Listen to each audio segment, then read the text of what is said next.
வணக்கம் நண்பர்களே. 2025 ஆவணி மாத கிரக அமைப்புகளின்படி ரிஷபராசிக்கான பலன்கள். இந்த ஆவணி மாதத்தில் சூரியனானது சிம்ம ராசியில் ஆட்சி நிலையை பற்றி கேதுவோடு சேர்ந்து சஞ்சாரம் செஞ்சுட்டு வரும். மாதத்தின் பிற்பகுதியில் புதன் மற்றும் சுக்கிரனுடைய சேர்க்கையும் இருக்கும். ஸோ நார்மலாக பார்த்தீங்கன்னா இந்த மாதம் கிரகண அமைப்புகள் இருக்குது. பட் நம்ம ஊரில் இது பெருசாக தெரியாது, ஒரு பார்ஷியலாக தான் வேலை செய்யும். பட் நார்மலாகவே இந்த கிரகண அமைப்புகள் இருக்கக்கூடிய அந்த காலகட்டம் என்பது ஜென்ரலாகவே எல்லா விஷயங்களும் கொஞ்சம் மந்தமாகத்தான் இருக்கும். குறிப்பாக இந்த மாதம் அரசியல் மற்றும் அரசாங்கம் சார்ந்த விஷயங்கள், நிதிநிலை சார்ந்த விஷயங்கள், என்டர்டெயின்மெண்ட், மீடியா போன்ற விஷயங்கள்லாம் பார்த்தீங்கன்னா இந்த காலகட்டங்களில் அதிக பேசுபொருளாக இருக்கும். பட் அதெல்லாமே ஒரு நெகட்டிவான ஷேரில் பேசுபொருளாக இருக்கும். அதாவது பொதுவான வகையில் மக்கள் விரும்பத்தகாத வகையில் இந்த விஷயங்கள்லாம் கொஞ்சம் சங்கடத்தோடு பேசுபொருளாக இருக்கும். ஸோ இந்த மாதிரியான ஃபீல்டில் இருக்கக்கூடியவங்கெல்லாம் இந்த மாதம் கொஞ்சம் கவனமாக இருங்க. அதே போல் இந்த முறை பார்த்திங்கன்னா புதன் சுக்கிரனுடைய சேர்க்கை இருக்கிறதுனால பெண்கள் கொஞ்சம் கவனமாக இருங்க. குறிப்பாக இளம் பெண்கள். அதாவது இந்த மாதிரியான கிரகண அமைப்புகள் வரும்பொழுது பெரும்பாலும் இந்த உயிரினங்களுக்கு செக்ஸுவல் ப்ரெஷர் அதிகமாகும். இந்த மாதிரியான விஷயங்களில் கொஞ்சம் சைக்கோத்தனமாக நடந்துப்பாங்க. இதெல்லாம் ஆணுக்கும் பொருந்தும், பெண்ணுக்கும் பொருந்தும். அதனால் இந்த மாதிரியான காலகட்டங்களில் மெயினாக அந்த கணவன் மனைவி உறவுகளுக்குள்ள கருத்து வேறுபாடுகள் ஏற்படுறது, அகாத உறவுகள், சகவாசங்கள் போன்ற விஷயங்களில் சங்கடங்கள் ஏற்படுறது, இந்த மாதிரியான சங்கடங்கள் அதிகம் ஏற்படும்.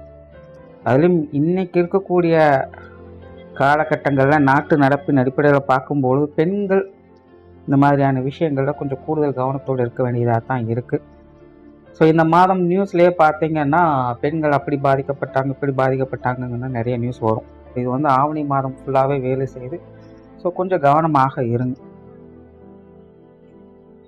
அந்த ரிஷபராசிக்கு இந்த மாதம் உங்களுடைய ராசிநாதன் ராசிக்கு 3ஆம் இடத்துல புதனோட சேர்க்கை வச்சு சஞ்சாரம் செய்துட்டு வர்றாங்க. மாதத்தின் பிற்பகுதியில் ராசிக்கு 4ஆம் இடத்துல சஞ்சாரம் செய்வாங்க. அதனால் ரிஷபராசிக்காரங்களுக்கு இந்த மாதம் ஒரு கலவையான மாதமாக தான் இருக்கும். அதாவது ரிஷபராசிக்காரங்க எல்லா விஷயங்கள்லையுமே பட்டும் படாமலும் தொட்டும் தொடாமலும் தான் வேலை செய்வாங்க. அதாவது ரிஷபராசிக்காரங்க எந்த ஒரு விஷயமாக இருந்தாலும் கேர் அண்ட் அஃபெக்ஷனோடு செயல்படணும் அப்படின்னு தான் முற்படுவாங்க. பட் இருந்தாலும் சூழ்நிலை சந்தர்ப்பங்களான உங்களுக்கு தெரியல கை கொடுக்காதனால சூழ்நிலைகளுக்கு தகுந்த மாதிரி பட்டும்படாமலும் தொட்டும் தொடாமலும் இருந்துட்டு வருவாங்க. சில விஷயங்களில் விடாமுயற்சியோடு இருந்து வருவாங்க. அதை உங்களுக்கு கொஞ்சம் தன்னம்பிக்கையோடு வெற்றியை பார்க்க முடியும். பேச்சுவார்த்தைகள் சார்ந்த விஷயங்கள் சாதகமாக இருக்கும். கலகலப்பான தன்மைகளை பேசி வருவீங்க. புத்தி சாதுரியத்தோடும் பேசி வருவீங்க. சொன்ன சொல்லை காப்பாற்றக்கூடிய திறன் ஏற்படும். காரியங்கள் வகையில் பிடித்த விஷயங்களுக்கு முக்கியத்துவம் கொடுப்பீங்க. தொழில் வேலை உத்தியோகமாக கூட கட்டாயம் படி இல்லாமல் எது உங்களுக்கு பிடிச்சிருக்கோ அந்த விஷயங்களில் ஈடுபட்டு அளவாக இருந்தாலும் பரவாயில்ல, நிறைவாக இருந்தால் போதும் அப்படிங்கிற மைண்ட் செட்டில் எல்லா விஷயங்களும் செய்து வருவீங்க. சிலருக்கு புதிய வேலை வாய்ப்புகள், தொழில் வாய்ப்புகள் போன்ற விஷயங்கள் சாதகமாக இருக்கும். பொருளாதாரம் சம்பந்தப்பட்ட விஷயங்கள் சமாளிக்கக்கூடிய நிலைகள் இருக்குது. குறிப்பாக ரிஷபராசிக்காரங்க இந்த மாதம் பார்த்தீங்கன்னா பொருளாதாரம் சார்ந்த விஷயங்களுக்காக கொஞ்சம் கூடுதல் முயற்சி எடுத்து வருவாங்க. அது சார்ந்த விஷயங்களும் சாதகமாகவே இருக்கும். சொத்து சுகங்கள் மற்றும் வாகன ரீதியான விஷயங்களில் கொஞ்சம் கவனமாக இருங்க. பொதுவாக இந்த அசத் சம்பந்தப்பட்ட விஷயங்கள்லாம் ரிஷபராசிக்காரங்க கொஞ்சம் தேவையில்லாத டென்ஷனையும் அலைச்சலையும் ஏற்படுத்தும்.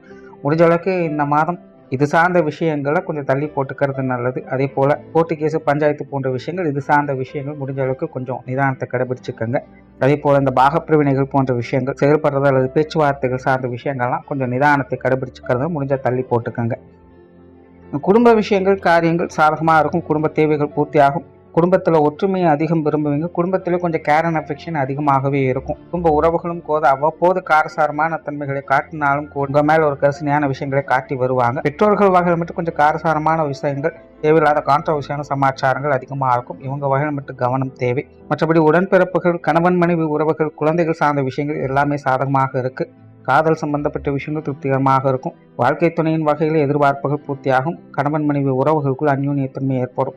இந்த மாதம் உங்களுடைய வாழ்க்கை துணைக்கு சப்போர்ட்ஃபுல்லாக சில விஷயங்களை முன்னிருந்து செய்து வருவீங்க. அவங்களும் நிறைய விஷயங்கள் உங்களுக்கு சப்போர்ட்ஃபுல்லாகவும் ஆறுதலாகவும் இருந்து வருவாங்க. திருமண அமைப்புகள், புத்திரவாக்கிய அமைப்புகள் சாதகமான நிலைகளே இருக்கு. மாணவர்கள் கல்வி வித்தை சார்ந்த விஷயங்கள் அலைச்சலோட ஆதாயங்களை தந்து வரும். அதாவது தனிப்பட்ட முறையில் மாணவர்களுடைய அறிவு சார்ந்த விஷயங்கள் விருத்தியாகும். மாணவர்களுக்கு தானாகவே எல்லாத்தையும் புரிந்து கொள்ளக்கூடிய தன்மை ஏற்படும். ஆனால் அதை வைத்து பிரயோஜனமாக ஒரு விஷயத்தை செய்யணும்னு நினைக்கும் போது அது தடை தாமதங்கள் அதிகமாக இருக்கும்.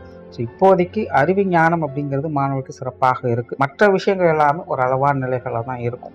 ஸோ ஓராள ரிஷபராசியை பொறுத்த வரைக்கும் இந்த மாதம் அலைச்சல் இருக்கும். பட் அதே நேரம் உங்களுடைய முயற்சியால் உங்களுடைய விஷயங்கள், காரியங்களை சுமூகமாக மாற்றிக்கொள்வீங்க. நன்றி, வணக்கம், வாழ்க வளமுடன்.